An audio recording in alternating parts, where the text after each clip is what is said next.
Welcome to our channel, Daily Bible Tamil in English. Word of God. Bible சவாலின் 224வது நாளுக்கு வரவேற்கிறோம்.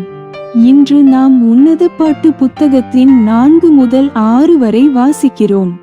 இந்த பகுதிகள் அன்பின் ஆழத்தையும் அர்ப்பணிப்பின் அழகையும் விசுவாசத்தாலும் நம்பிக்கையாலும் கட்டப்பட்ட உறவின் மகிழ்ச்சியையும் அழகாக வெளிப்படுத்துகின்றன. உண்மையான அன்பு பொறுமையுடையது, சுயநலமற்றது, என்றும் நிலைத்திருப்பது என்பதை இவை நமக்கு நினைவூட்டுகின்றன. இந்த வசனங்களை தியானிக்கும் போது தமது மக்கள் மேல் தேவன் வைத்திருக்கும் மாறாத அன்பையும் நினைவுகூர்வோம். அந்த அன்பு நம்மை மீட்டெடுக்கிறது, மன்னிக்கிறது, ஒருபோதும் கைவிடுவதில்லை. தேவனுடைய வார்த்தையின் இந்த பயணத்தை தொடர்ந்து மேற்கொள். அதிகமான அன்பில் வளர்ந்து மற்றவர்களுடனான உறவுகளில் அவருடைய அன்பை பிரதிபலிக்க கற்றுக்கொள்வோம். இன்று அவருடைய சத்தியத்தை ஏற்றுக்கொள்ள தயாரான திறந்த இதயத்துடன் இந்த நாளை ஆரம்பிப்போம். Welcome to day 224 of the Bible Challenge. Today we continue reading the book of Song of Solomon. And our reading covers Song of Solomon chapter 4 to 6. These passages beautifully reflect the depth of love, the beauty of commitment, and the joy of a relationship built on faithfulness and trust. They remind us that genuine love is patient, selfless, and enduring. As we meditate on these verses, may we also remember God's unfailing love for His people, a love that restores, forgives, and never lets us go. As we continue this journey through God's Word, let us grow in love for the Lord and learn to reflect His love in our relationships with others. Let us begin today with open hearts, ready to receive His truth. Unnati அதிகாரம் 4. Song of Solomon chapter 4. வசனம் 1. நீ ரூபவதி, என் பிரியமே, நீ ரூபவதி, உன் முக்காட்டின் நடுவே உன் கண்கள் புறாக்கண்களாயிருக்கிறது. உன் கூந்தல் கீலேயாத் மலையில் தழைமேயும் வெள்ளாட்டு மந்தையை போலிருக்கிறது. Verse 1. Behold, thou art fair, my love, behold, thou art fair, thou hast dove's eyes within thy locks. Thy hair is as a flock of goats that appear from Mount Gilead. வசனம் 2. உண்பட்கள் மயிர் கத்தரிக்கப்பட்ட பின் குளிப்பாட்டப்பட்டு கரையேறுகிறவைகளும் ஒன்றாகிலும் மலடாயிராமல் எல்லாம் இரட்டை குட்டியின்றவைகளுமான ஆட்டுமந்தையை போலிருக்கிறது. Verse 2. Thy teeth are like a flock of sheep that are even shorn, which came up from the washing, whereof every one bare twins, and none is barren among them. வசனம் 3. உன் உதடுகள் சிவப்பு நூலுக்கு சமானமும் உன் வாக்கு இன்பமுமாயிருக்கிறது.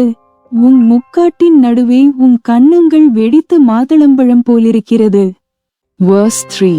Thy lips are like a thread of scarlet, and thy speech is comely. Thy temples are like a piece of a pomegranate within thy locks. வசனம் 4. உன் கழுத்து பராக்கிரமசாலிகளின் கேடகங்களாகிய 1000 பரிசைகள் தூக்கி இருக்கிற ஆயுத சாலையாக்கப்பட்ட தாவீதின் கோபுரம் போலிருக்கிறது. Verse 4. Thy neck is like the tower of David built for an armory, whereon there hang 1,000 bucklers, all shields of mighty men. வசனம் 5. உன் 2 ஸ்தனங்களும் லீலி புஷ்பங்களில் மேயும் வெளிமானின் இரட்டை குட்டிகளுக்கு சமானம். Verse 5. Thy 2 breasts are like 2 young roes that are twins, which feed among the lilies. வசனம் 6. பகல் குளிர்ச்சியாகி நிழல் சாய்ந்து போகும் வரைக்கும் நான் வெள்ளை பூளமலையிலும் சாம்பிராணி மலையிலும் போயிருப்பேன். Verse 6. Until the day break, and the shadows flee away, I will get me to the mountain of myrrh, and to the hill of frankincense. வசனம் 7. என் பிரியமே, நீ பூரண ரூபவதி, உன்னில் பழுதொன்றுமில்லை. Verse 7. Thou art all fair, my love. There is no spot in thee. வசனம் 8. லீபனோனிலிருந்து என்னுடே வா, என் மணவாளியே, லீபனோனிலிருந்து என்னுடே வா, அமனாவின் கொடுமுடியிலிருந்தும் சேனீர் எர்மோனின் கொடுமுடியிலிருந்தும் சிங்கங்களின் தாபரங்களிலிருந்தும் சிவிங்கிகளின் மலைகளிலிருந்தும் கீழே பார். Verse 8. Come with me from Lebanon, my spouse, with me from Lebanon. Look from the top of Amana, from the top of Shenir and Hermon, from the lions' dens, from the mountains of the leopards. வசனம் 9. என் இருதயத்தை கவர்ந்து கொண்டாய், என் சகோதரியே, என் மணவாளியே, உன் கண்களில் ஒன்றினாலும் உன் கழுத்தில் உள்ள ஒரு சரப்பணியினாலும் என் இருதயத்தை கவர்ந்து கொண்டாய். Verse 9. Thou hast ravished my heart, my sister, my spouse. Thou hast ravished my heart with one of thine eyes, with one chain of thy neck. வசனம் 10. உன் நேச்சம் எவ்வளவு இன்பமாயிருக்கிறது, என் சகோதரியே, என் மணவாளியே, திராட்சரசத்தை பார்க்கிலும் உன் நேச்சம் எவ்வளவு மதுரமாயிருக்கிறது, சகல கந்தவர்க்கங்களை பார்க்கிலும் உன் பரிமள தைலங்கள் எவ்வளவு வாசனையாயிருக்கிறது. Verse 10. How fair is thy love, my sister, my spouse. How much better is thy love than wine, and the smell of thine ointments than all spices. வசனம் 11. என் மணவாளியே, உன் உதடுகளிலிருந்து தேன் ஒழுகுகிறது, உன் நாவின் கீழ் தேனும் பாலும் இருக்கிறது, உன் வஸ்திரங்களின் வாசனை லீபனோனின் வாசனைக்கொப்பாயிருக்கிறது. Verse 11.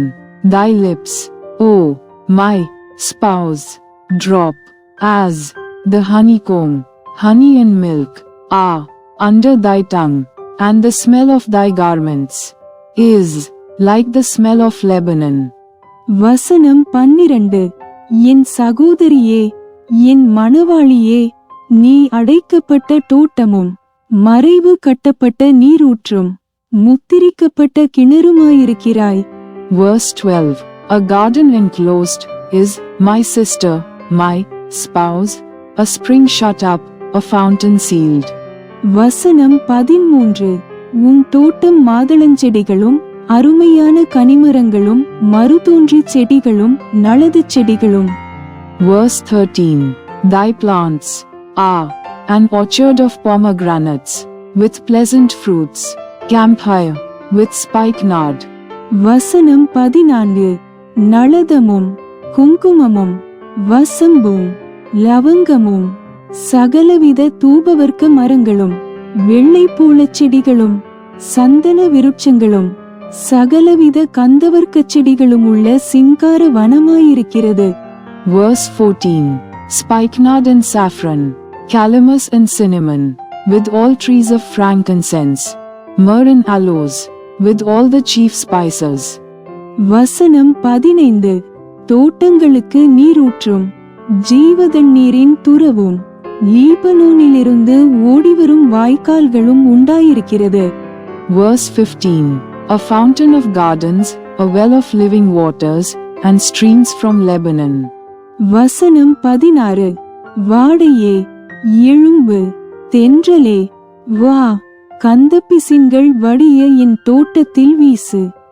என் நேசர் தம்முடைய தோட்டத்துக்கு வந்து தமது அருமையான கனிகளை புசிப்பாராக. Verse 16. Awake, O north wind, and come, thou south, blow upon my garden, that the spices thereof may flow out. Let my beloved come into his garden, and eat his pleasant fruits. Unnati அதிகாரம் 5. Song of Solomon chapter 5. வசனம் 1. என் சகோதரியே, என் மணவாளியே, நான் என் தோட்டத்தில் வந்தேன், என் வெள்ளைப்பூளத்தையும் என் கந்தவர்க்கங்களையும் சேர்த்தேன், என் தேன்கூட்டை என் தேனோடு புசித்தேன், என் திராட்சரசத்தை என் பாலோடும் குடித்தேன்.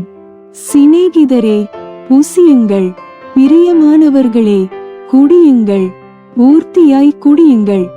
Verse 1. I am come into my garden. My sister, my spouse. I have gathered my myrrh with my spice. I have eaten my honeycomb with my honey. I have drunk my wine with my milk. Eat, O friends, drink, yea, drink abundantly, O beloved. வசனம் 2.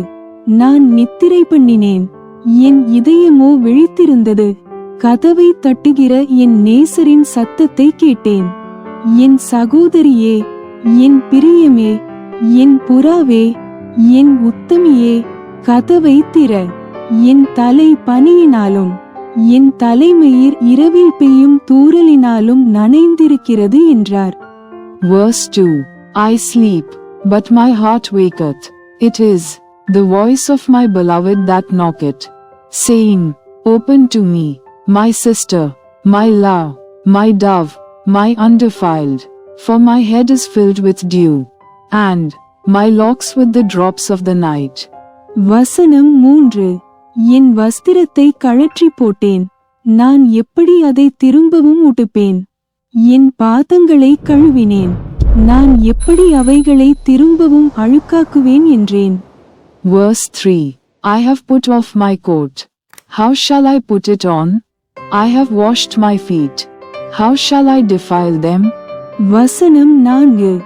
என் நேசர் தமது கையை கதவு துவாரத்தின் வழியாய் நீட்டினார், அப்பொழுது என் உள்ளம் அவர் நிமித்தம் பொங்கினது. Verse 4. My beloved put in his hand by the hole of the door, and my bowels were moved for him. வசனம் 5. என் நேசருக்கு கதவை திறக்க நான் எழுந்தேன், பூட்டின கைப்பிடிகள் மேல் என் கைகளிலிருந்து வெள்ளை போலமும் என் விரல்களிலிருந்து வாசனையுள்ள வெள்ளை போலமும் வடிந்தது. Verse 5. I rose up to open to my beloved, and my hands dropped with myrrh, and my fingers with sweet smelling myrrh upon the handles of the lock. வசனம் 6. என் நேசருக்கு கதவை திறந்தேன், என் நேசரோ இல்லை, போய்விட்டார். அவர் சொன்ன வார்த்தையால் என் ஆத்துமா சோர்ந்து போயிற்று. அவரை தேடினேன், அவரை காணவில்லை. அவரை கூப்பிட்டேன், அவர் எனக்கு மறுதரவு கொடுக்கவில்லை. Verse 6.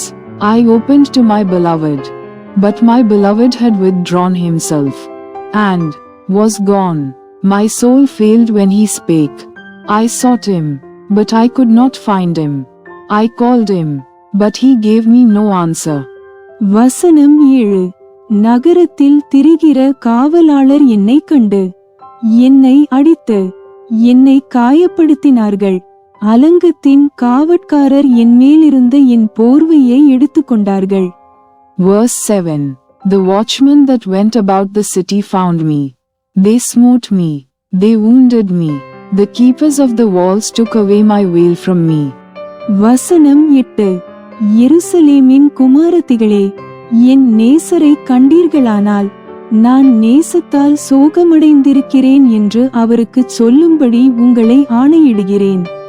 Verse 8. I charge you, O daughters of Jerusalem, if ye find my beloved, that ye tell him, that I am sick of love. வசனம் 9. ஸ்திரீகளுக்குள் ரூபவதியே, மற்ற நேசரை பார்க்கிலும் உன் நேசர் எதினால் விசேஷித்தவர்? நீ இப்படி எங்களை ஆணையிட, மற்ற நேசரை பார்க்கிலும் உன் நேசர் எதினால் விசேஷித்தவர்? Verse 9. What is thy beloved more than another beloved, O thou fairest among women?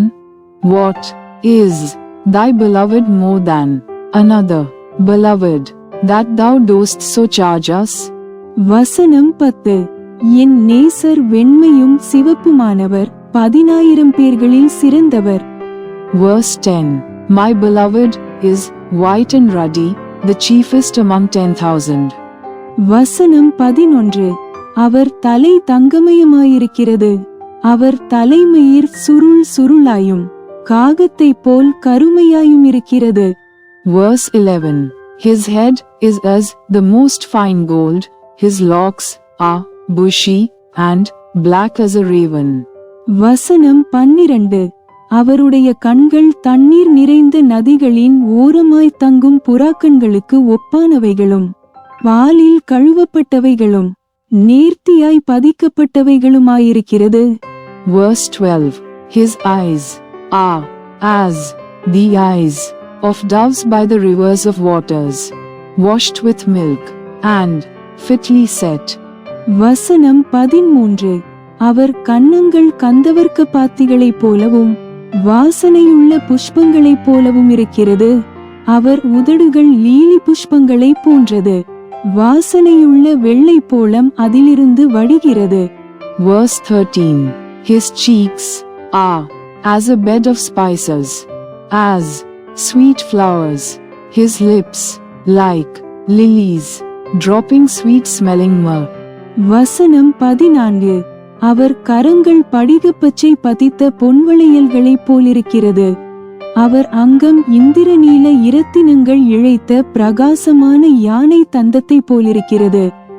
Verse 14. His hands are as gold rings set with the beryl.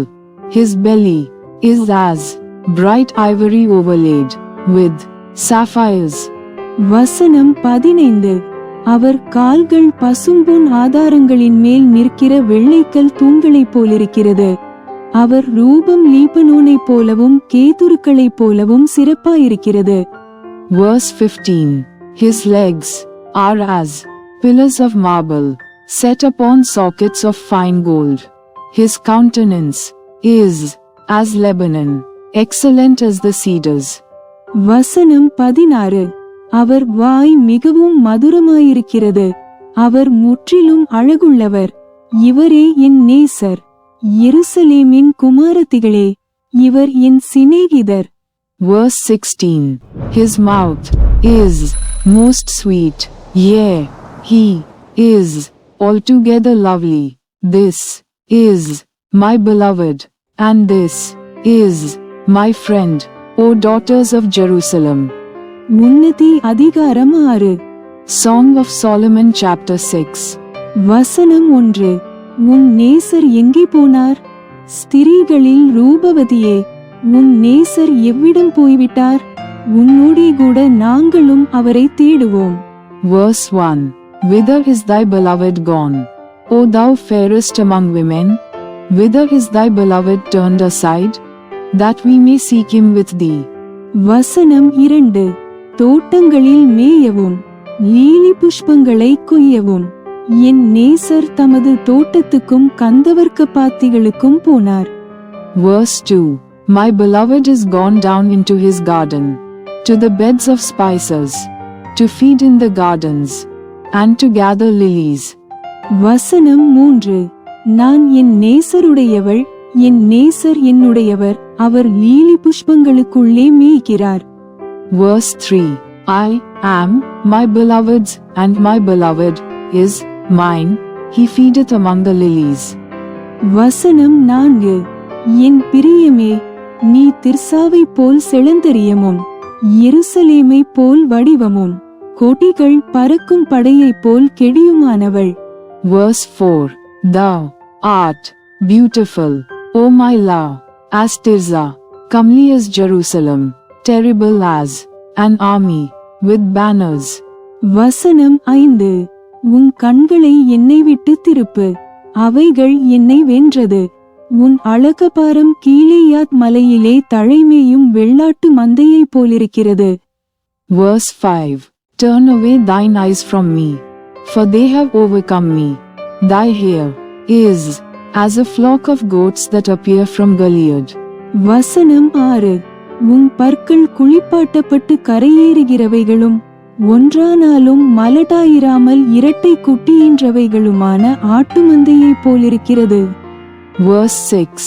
Thy teeth are as a flock of sheep which go up from the washing, whereof every one beareth twins, and there is not one barren among them. வசனம் 7. உன் முக்காட்டின் நடுவே உன் கன்னங்கள் வெடித்த மாதளம்பழம் போலிருக்கிறது.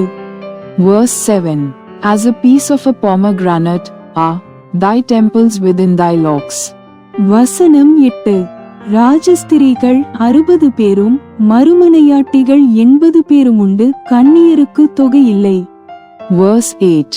There are 80 queens, and 80 concubines, and virgins without number. வசனம் 9. என் புறாவோ, என் உத்தமியோ ஒருத்தியே, அவள் தன் தாய்க்கு ஒரே பிள்ளை, அவள் தன்னை பெற்றவளுக்கு அருமையானவள். குமாரத்திகள் அவளை கண்டு அவளை வாழ்த்தினார்கள், ராஜஸ்திரீகளும் மறுமனையாட்டிகளும் அவளை போற்றினார்கள். Verse 9.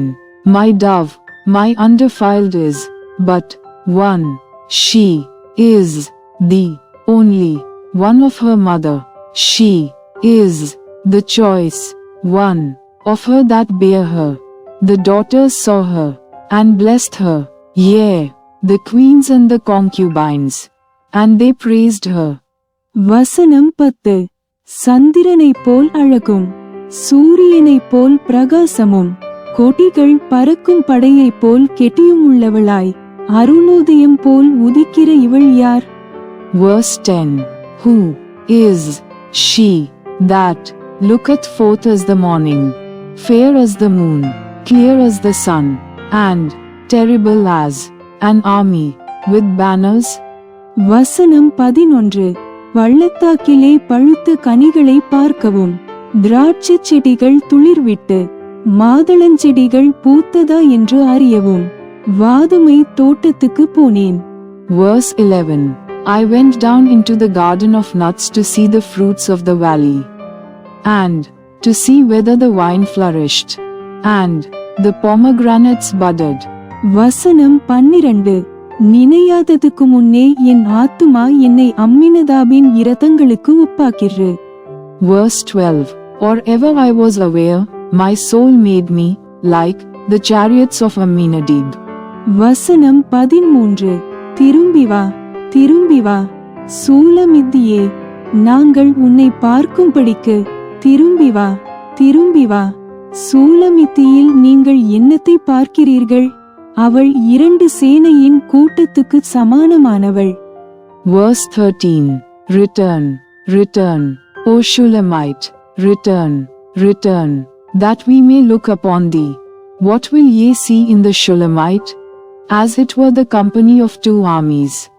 பைபிள் சவாலின் 224வது நாள் இப்போது நிறைவடைந்தது. இன்று உண்மையான அன்பு, விசுவாசம், அர்ப்பணிப்பு, மன்னிப்பு மற்றும் நிலைத்திருக்கும் அன்பால் நிறைந்தது என்பதை அறிந்தோம். எல்லாவற்றிற்கும் மேலாக தேவனுடைய பரிபூரண அன்பே நமக்கான மிகப்பெரிய முன்மாதிரி என்பதை நினைவு கூர்ந்தோம். முழு இருதயத்தோடும் அவரை நேசிக்கவும், கிருபையுடனும் இரக்கத்துடனும் மற்றவர்களை நேசிக்கவும் அவர் நம்மை அழைக்கிறார். தேவனுடைய வார்த்தையின் இந்த பயணத்தில் தினமும் தொடர்ந்து இணைந்திருக்கும் உங்கள் அனைவருக்கும் மனமார்ந்த நன்றி. இன்று நாம் வாசித்த சத்தியங்கள் ஆண்டவர் மேல் நமது அன்பை ஆழப்படுத்தி, நமது உறவுகளை பலப்படுத்தி, வாழ்க்கையின் ஒவ்வொரு பகுதியிலும் அவருடைய குணாதிசயத்தை பிரதிபலிக்க நம்மை வழிநடத்தட்டும். தேவனுடைய சத்தியத்தில் தொடர்ந்து ஒன்றாக வளர்வோம். நாளை 225வது நாளில் மீண்டும் சந்திப்போம். தேவன் உங்களை ஆசீர்வதிப்பாராக. Day 224 of our Bible challenge is now complete. Today we were reminded that true love is marked by faithfulness, commitment, forgiveness, and enduring devotion. Above all, God's perfect love remains our greatest example, calling us to love Him wholeheartedly and to love others with grace and compassion. Thank you for faithfully continuing this journey through God's Word each day. May today's reading deepen our love for the Lord, strengthen our relationships, and help us reflect His character in every area of our lives. Let us continue growing together in His truth. See you tomorrow for Day 225. God bless you. Thanks for watching. Like, comment, and subscribe to Daily Bible Tamil in English. Word of God.